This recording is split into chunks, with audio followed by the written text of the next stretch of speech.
നരേന്ദ്രമോദിയാണെങ്കിൽ അദ്ദേഹം എന്താണോ ചെയ്യാൻ ആഗ്രഹിക്കുന്നത് അത് മാത്രം പറയുകയും പറഞ്ഞ കാര്യങ്ങളെല്ലാം തന്നെ 10 വർഷത്തിനകം പ്രാവർത്തികമാക്കാനും അദ്ദേഹത്തിന് സാധിച്ചു. ഈ പിണറായി വിജയൻ ഗവൺമെന്റിനോട് ഇതല്ല ശരിയെന്നും കേന്ദ്രം കൊണ്ടുവരുന്ന പദ്ധതികൾ നിങ്ങൾ നേടിയെടുക്കണമെന്ന് പറയാൻ ഒരു പ്രതിപക്ഷമില്ല. ഗോവയിൽ 50% ക്രിസ്ത്യൻ സുഹൃത്തുക്കൾ ഉണ്ടായിട്ട് ആ മുഖ്യമന്ത്രി ഭാരതീയ ജനതാ പാർട്ടിയുടെ മുഖ്യമന്ത്രിയാണ്.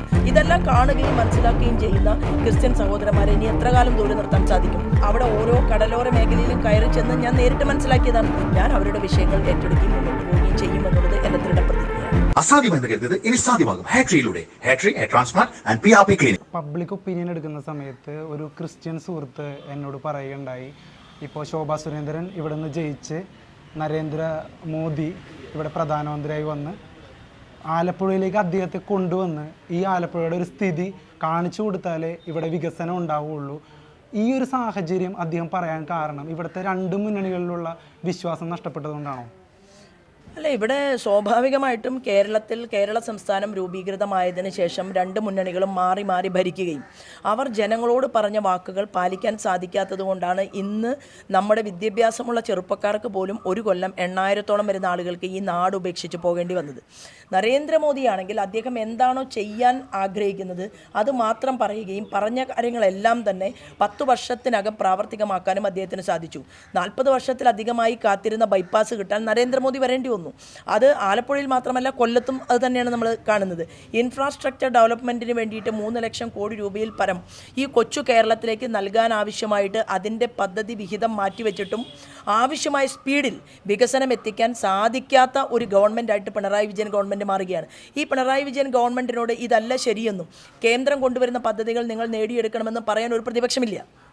ആ പ്രതിപക്ഷം എന്ന് പറയുന്നത് കോൺഗ്രസ് ആണ്. കോൺഗ്രസിൻ്റെ ശ്രമം എന്ന് പറയുന്നത് ഒരു കാരണവശാലും ശ്രീമാൻ നരേന്ദ്രമോദിയുടെ നേതൃത്വത്തിൽ രാജ്യത്തൊരു വികസനം വേണ്ട എന്നാണ് അവർ തീരുമാനമെടുക്കുന്നത്. അപ്പോൾ നരേന്ദ്രമോദിയുടെ കയ്യിൽ നിന്ന് എന്തെങ്കിലും വാങ്ങിയെടുത്ത് നാട്ടുകാർക്കിടയിലേക്ക് കൊണ്ടുവരാൻ ഭാരതീയ ജനതാ പാർട്ടിയുടെ നേതൃത്വത്തിലുള്ള NDA വേണം എന്നുള്ളത് എല്ലാ മനുഷ്യർക്കും ബോധ്യമായിട്ടുള്ള ഒരു കാലാംശത്തിൽ നടക്കുന്ന തെരഞ്ഞെടുപ്പാണ്. അതുകൊണ്ട് തന്നെ 10 വർഷത്തെ റാങ്ക് കിട്ടിയ ഒരു ജേതാവായിട്ട് നരേന്ദ്രമോദി നിൽക്കുകയാണ്. അദ്ദേഹത്തോടൊപ്പം പ്രവർത്തിക്കാൻ തീർച്ചയായിട്ടും ഞങ്ങളിൽ നിന്ന് ഒരാൾ പോകണം എന്നുള്ളത് ജനങ്ങളുടെ ആഗ്രഹമാണ്. ആ ആഗ്രഹം ഇവിടുത്തെ ക്രിസ്ത്യൻ സഹോദരന്മാരും അവർ പ്രകടിപ്പിക്കുന്നു എന്ന് മാത്രമേ ഉള്ളൂ. മാത്രവുമല്ല, അവർ ഗോവ സംസ്ഥാനത്തെ കാണുകയല്ലേ. ഗോവയിൽ 50% ക്രിസ്ത്യൻ സുഹൃത്തുക്കൾ ഉണ്ടായിട്ട് ആ മുഖ്യമന്ത്രി ഭാരതീയ ജനതാ പാർട്ടിയുടെ മുഖ്യമന്ത്രിയാണ്. അപ്പോൾ അവിടെ മൈനോറിറ്റിയെ ഒരുമിച്ച് ചേർത്തുകൊണ്ടാണ് ഗോവ ഭരണകൂടത്തിന് നേതൃത്വം കൊടുക്കുന്നത്. ഇതെല്ലാം കാണുകയും മനസ്സിലാക്കുകയും ചെയ്യുന്ന ക്രിസ്ത്യൻ സഹോദരന്മാരെ ഇനി എത്ര കാലം ദൂരെ നിർത്താൻ സാധിക്കും? ക്രിസ്ത്യൻ സഹോദരന്മാരിൽ കടലോര മേഖലയിൽ ജീവിക്കുന്ന പാവപ്പെട്ടവരുണ്ട്. അവരുടെ എല്ലാം തന്നെ വേദന എന്ന് പറയുന്നത് തീർച്ചയായിട്ടും ഞാൻ അവിടെ ഓരോ കടലോര മേഖലയിലും കയറി ചെന്ന് ഞാൻ നേരിട്ട് മനസ്സിലാക്കിയതാണ്. അപ്പോൾ അവർ നോക്കി നിൽക്കെ കടലിൽ അവരുടെ വീട് നഷ്ടപ്പെട്ടു പോകുമ്പോഴും പുലിമുട്ട് നിർമ്മാണം ഇന്ന് നാളെ എന്ന് പറഞ്ഞ് അവരുടെ ഇടയിലേക്ക് ഓരോ കാര്യങ്ങൾ എത്തിക്കുക എന്നുള്ളതല്ലാതെ അത് പ്രാവർത്തികമാക്കുന്നില്ല, ഇംപ്ലിമെൻറ്റ് ചെയ്യുന്നില്ല. അപ്പോൾ അതുകൊണ്ട് അവരുടെ പ്രതിഷേധം അതൊരു കടലിലെ തിരമാല പോലെ തന്നെ ശക്തമായിട്ട് ആഞ്ഞടിക്കുകയാണ്. ആലപ്പുഴ പാർലമെൻറ്റ് മണ്ഡലത്തിൽ ഒന്നുമില്ലാത്തവരുടെ ശബ്ദവും ഇവിടെ വ്യവസായം നഷ്ടപ്പെട്ടവരുടെ ശബ്ദവും ഒരുമിച്ച് ചേരുന്ന സമയത്ത് ആലപ്പുഴയുടെ വികസനം എന്നുള്ള ഒരൊറ്റ മുദ്രാവാക്യത്തിലേക്ക് അതെത്തും. അത് BJPക്ക് അനുകൂലമായിട്ട് NDAക്ക് അനുകൂലമായിട്ട് മാറും. ഞങ്ങളിവിടെ വന്നപ്പോൾ ഇപ്പോൾ കണ്ടത് മതരാഷ്ട്രീയ ഭേദമന്യേ ആളുകൾ ഇങ്ങോട്ട് ഓരോ പ്രശ്നങ്ങളും മറ്റൊക്കെ പറഞ്ഞ് ശോഭാജിയെ കാണാൻ വരുന്നതാണ്. അതിലൊരു ചേട്ടനോട് ചോദിച്ചപ്പോൾ പറഞ്ഞു, എൻ്റെ പാർട്ടിയൊന്നും പറയരുത്, നിങ്ങൾ വീഡിയോ ഒന്നും എടുക്കല്ലേ, ഞാൻ ശോഭാജിനെ കണ്ടൊരു പ്രശ്നം പറയാൻ വന്നതാണ് എന്നൊക്കെ. അപ്പോൾ എല്ലാവരെയും ഈ ഒരു സമഭാവനയോടെ നോക്കിക്കാണുന്ന ഈ ഒരു സ്വഭാവം അത് എല്ലാവരിലോട്ടും എത്തിയിട്ടുണ്ടോ?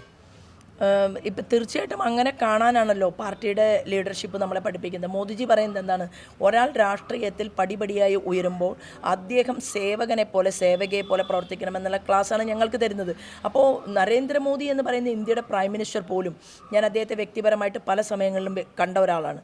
അദ്ദേഹത്തിൻ്റെ കയ്യിൽ മൊബൈൽ ഫോൺ പോലും ഉണ്ടാകില്ല.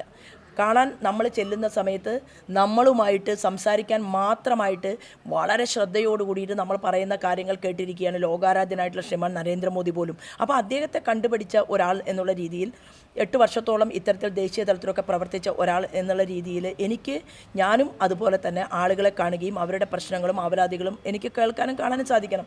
4ഓളം വരുന്ന പെൺകുട്ടികളെ ഞാനിവിടെ വന്ന് ദത്തെടുത്തിട്ടുണ്ട്. ആ പെൺകുട്ടികളോട് ഞാൻ പറഞ്ഞ വാക്ക് അതൊരു രാഷ്ട്രീയക്കാരിയുടെ വാക്കല്ല, അല്ലെങ്കിൽ ഒരു ഇലക്ഷന് നിൽക്കുന്ന ഒരു സ്ത്രീ ജയിക്കാൻ വേണ്ടി പറയുന്നതല്ല. ആ കുട്ടികൾ ജീവിത അവസാനം വരെ അവർ ഒരു നല്ല നിലയിൽ എത്തുന്നതുവരെ ഞാൻ അവർക്ക് താങ്ങും തണലുമായിട്ട് വർത്തിക്കുമെന്നുള്ളത് അവരോട് സംസാരിച്ചതാണ്.